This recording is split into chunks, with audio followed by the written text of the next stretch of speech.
Welcome back, this is Amit sir from CHS school Lalganj Pratapgarh. Dear guys, last day मैंने आपको article पढ़ाया था and I hope कि आपको आर्टिकल बहुत ही अच्छे से समझ में आ गया होगा। तो आज का भी हमारा टॉपिक आर्टिकल ही है एंड आर्टिकल में मैं आज भी आपके लिए बहुत ही बढ़िया क्लास लेके आया हूं। बस समझना यह है कि Mohan is an honest right होगा कि Mohan is a honest right होगा। तो आप कहेंगे कि sir Mohan is an honest सही होगा, मोहन इज ए ऑनेस्ट गलत होगा। लेकिन मैं कहूंगा कि ये दोनों ही सेंटेंस गलत हैं। मोहन इज एन ऑनेस्ट भी गलत है, मोहन इज ए ऑनेस्ट भी गलत है। तो आप बोलोगे कि सर ऐसा कैसे हो गया सर, आज तक तो हमने यही पढ़ा है कि ऑनेस्ट के पहले एन आएगा। क्योंकि ऑनेस्ट को पढ़ने पर जो उसके फर्स्ट लेटर का साउंड है वो वॉवेल है और वॉवेल के पहले तो ए नहीं लगता ना सर। तो यहां पर बोला तो एन ही आएगा ना भाई ना, ऐसी गलती कभी मत करना। ये दोनों ही सेंटेंस गलत हैं क्योंकि ऑनेस्ट के पहले एन नहीं लगता है। क्यों? आज तक तो हमने यही पढ़ा कि ऑनेस्ट के पहले एन आता ही आता है ना बच्चे, यही तो हमें समझना है। अभी तक आपने जो आर्टिकल पढ़ा वो रटा रटाया पढ़ा कि आपको आर्टिकल का कॉन्सेप्ट भी पता है। तो आज मैं आपको आर्टिकल का वो कॉन्सेप्ट देने जा रहा हूं जिससे आप ये हमेशा के लिए भूल जाओगे कि ऑनेस्ट के पहले एन नहीं आता है। ये मेरा वादा है आपसे। बस आप सभी बने रहिए और वीडियो को आराम से देखते चलिए। अच्छा, ये सेंटेंस सही कैसे होगा? यदि इसमें से हम इसको हटा दें तो ये हो जाएगा मोहन इज ऑनेस्ट, तो ये सेंटेंस आपका सही हो जाएगा। और ये हो जाएगा मोहन इज ऑनेस्ट, ये भी सेंटेंस आपका सही हो जाएगा। लेकिन यहां पर एन लगाने पर ये सेंटेंस गलत क्यों हो रहा है? मुद्दा तो यही है ना। तो आइए इसको समझते हैं और सीखने का प्रयास करते हैं। आज आप हजारों लोगों के पास शेयर करिएगा और उनसे पूछिएगा कि Mohan is an honest right है कि रॉन्ग है, और आप आज सीखेंगे कि ऑनेस्ट के पहले एन क्यों नहीं लगता है। बशर्ते आप सबसे पहले आर्टिकल को जानो कि आर्टिकल होता क्या है, आर्टिकल का कॉन्सेप्ट क्या होता है। सबसे पहले आप ये सीखो, उसके बाद तो मैं आपको सिखा ही दूंगा। तो आर्टिकल का मतलब सिर्फ ए एन दा नहीं होता है कि ए यहां लगाओ, दा वहां लगाओ, एन वहां लगाओ। आर्टिकल का मतलब सिर्फ ए एन दा नहीं होता है। अच्छा, जैसे मान लो मैं कहीं घूमने गया हूँ और घूम के मैं अपने घर आया, अपने रूम में एंटर किया, तो रूम में मैंने देखा तो मैंने कहा अरे यार यहाँ तो बहुत सारे आर्टिकल्स बिखरे पड़े हैं। तो क्या आप बताओ ए एन दा बिखरे पड़े हैं? नहीं ना, उसका मतलब है सामान बिखरे पड़े हैं। यानी आर्टिकल का मतलब सामान भी होता है, आर्टिकल का मतलब सामान भी होता है। अच्छा, जैसे मैं कहूँ कि इस आर्टिकल के दौरान सरदार भगत सिंह को फांसी हुई, तो क्या ए एन द के तहत फांसी हुई? नहीं ना। तो आर्टिकल का मतलब अनुच्छेद भी होता है। अच्छा, जैसे मैं कहूं कि हिंदू का आर्टिकल उठा के पढ़ लेना, हिंदू का आर्टिकल उठा के पढ़ लेना, तो क्या हिंदू का ए एन द उठा के पढ़ लेना? नहीं ना। तो आर्टिकल का मतलब लेख भी होता है। तो मैंने बात किया कि आर्टिकल का मतलब सामान होता है, आर्टिकल का मतलब अनुच्छेद होता है, आर्टिकल का मतलब लेख भी होता है। बशर्ते आप आर्टिकल को ध्यान से समझने का प्रयास करो। जो ये आर्टिकल होता है, आर्टिकल ये एडजेक्टिव का भाई होता है। यानी आर्टिकल जो होता है वो एडजेक्टिव का भाई होता है। यानी आर्टिकल का मतलब सिर्फ ए एन दा नहीं होता है। Article is nothing, it's the part of only an adjective. जैसे आप बचपन से पढ़ते आ रहे हो कि राम ईट्स मैंगो। अब आप सभी बताइए कि क्या ये सेंटेंस यहां पर सही होगा? नहीं, ये सेंटेंस गलत है। क्यों सर? तो फिर सही क्या होगा? तो सही होगा राम ईट्स ए मैंगो। अब यहां पर करेक्ट होगा राम ईट्स ए मैंगो, ये सही होगा।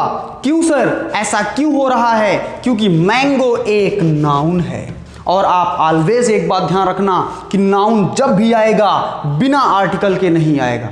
यानी नाउन जब भी आएगा बिना आर्टिकल के नाउन नहीं आएगा। यानी अगर नाउन है तो आर्टिकल का आना ही आना है, ये उसकी मजबूरी है, ये उसका कंपल्सन है। अब देखो यहाँ पे मैंगो क्या है? मैंगो नाउन है, काउंटेबल नाउन है। मैंगो कौन सा नाउन है? काउंटेबल। मैंने कहा काउंटेबल नाउन है मैंगो, और काउंटेबल नाउन जब भी आएगा तो आर्टिकल आएगा ही आएगा। अब पहला कॉन्सेप्ट क्या कहता है? पहला कॉन्सेप्ट कहता है कि अगर नाउन है तो उसके पहले आर्टिकल का आना ही आना है, यानी अगर नाउन है तो आर्टिकल आएगा ही आएगा। अब जैसे हमें लिखना हो बॉय, जैसे हमें लिखना है बॉय, तो अब बॉय के पहले या तो आर्टिकल ए आएगा या तो आर्टिकल द आएगा। अब ए आए चाहे द आए वो बाद की बात है, लेकिन बॉय क्या है, नाउन है, और अगर नाउन है तो इसके पहले आर्टिकल आना ही आना है, तभी सेंटेंस सही होगा। इसको आप लिख लो, इसको सीख लो। तो अब चाहे आप बोलो ए बॉय इज कमिंग, चाहे बोलो आप द बॉय इज कमिंग, यानी अगर नाउन है तो आर्टिकल आएगा ही आएगा। अब दूसरा कॉन्सेप्ट देखते हैं कि दूसरा कॉन्सेप्ट क्या है, इसका आप स्क्रीनशॉट ले लो फटाफट। अब दूसरा कॉन्सेप्ट देखते हैं कि दूसरा कॉन्सेप्ट क्या कहता है। अब दूसरा कॉन्सेप्ट होगा कि मान लो कोई नाउन है और इस नाउन के पहले कोई एडजेक्टिव आया है, तो हम आर्टिकल का प्रयोग इस एडजेक्टिव के पहले करेंगे। क्लियर? यानी कोई नाउन है और नाउन के पहले कोई एडजेक्टिव है, तो आर्टिकल का प्रयोग हम हमेशा एडजेक्टिव के पहले करेंगे। जैसे मान लो ये आपके दादाजी हैं, ये मान लो आप हो, और आप दोनों रोड पर कहीं घूमने जा रहे हो, तो आप जो है अपने दादाजी के पीछे पीछे चल रहे हो ना, यानी आप काम जो है अपने दादाजी के लिए ही कर रहे हो ना। लेकिन अगर मान लो बीच में कोई पागल आ गया, बीच में आप दोनों के कोई पागल आ गया, तो अब आप तो काम अपने दादाजी के लिए ही कर रहे हो, लेकिन आप फॉलो किसको कर रहे हो, इस पागल को कर रहे हो। ठीक उसी तरह ये मान लो आपके दादाजी आर्टिकल है, ये पागल मान लो एडजेक्टिव है, और अपने आप को मान लो कि आप नाउन हो। तो अब आप काम तो कर रहे हो आर्टिकल के लिए, ये नाउन जो है काम आर्टिकल के लिए ही करता है, नाउन ये आर्टिकल जो है नाउन के लिए ही आया है, लेकिन फॉलो आप किसको कर रहे हो, इस एडजेक्टिव को कर रहे हो, यानी काम इसका, साउंड इसका। ठीक उसी प्रकार ये जो आर्टिकल होता है ये आया नाउन के लिए ही होता है, लेकिन इसका प्रयोग किया जाएगा एडजेक्टिव के पहले। क्लियर? अब उसी तरह काम इसका करेगा, साउंड इसका लेगा, यानी साउंड का मतलब है कि अगर एडजेक्टिव का फर्स्ट लेटर का जो साउंड है, यदि वोवेल है तो आर्टिकल एन लगा देना है, और यदि कंसोनेंट है तो आर्टिकल ए लगा देना है। तो जैसे फर्स्ट सेंटेंस आपका क्या था, फर्स्ट सेंटेंस था मोहन इज एन ऑनेस्ट, यही तो था, मोहन इज एन ऑनेस्ट। अब आप बताओ क्या ऑनेस्ट कोई नाउन है क्या? नहीं ना, ऑनेस्ट एडजेक्टिव है, और एडजेक्टिव के साथ क्या कभी आर्टिकल आता है क्या? नहीं ना।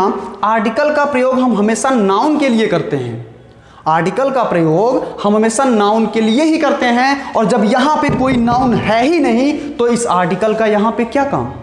तो सही कैसे होगा सर? तो सही होगा, यहाँ पे आपको लिखना पड़ेगा मोहन इज एन ऑनेस्ट। अब यहाँ पे आपको कोई नाउन लाना ही पड़ेगा, क्योंकि आर्टिकल आया है, और आर्टिकल हमेशा नाउन के लिए आता है, ना कि एडजेक्टिव के लिए आता है। क्लियर? तो हो जाएगा Mohan is an honest boy. तो ये होगा आपका, ये कॉन्सेप्ट होता है। दूसरा कॉन्सेप्ट होता है article plus adjective plus noun. Clear? And I hope कि आपको दूसरा कॉन्सेप्ट समझ में आ गया होगा। अब फटाफट हम लोग ध्यान देते हैं कि तीसरा कॉन्सेप्ट क्या है।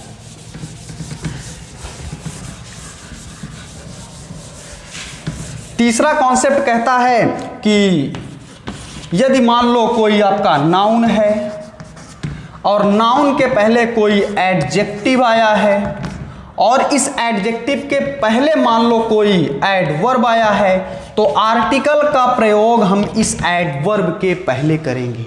क्लियर?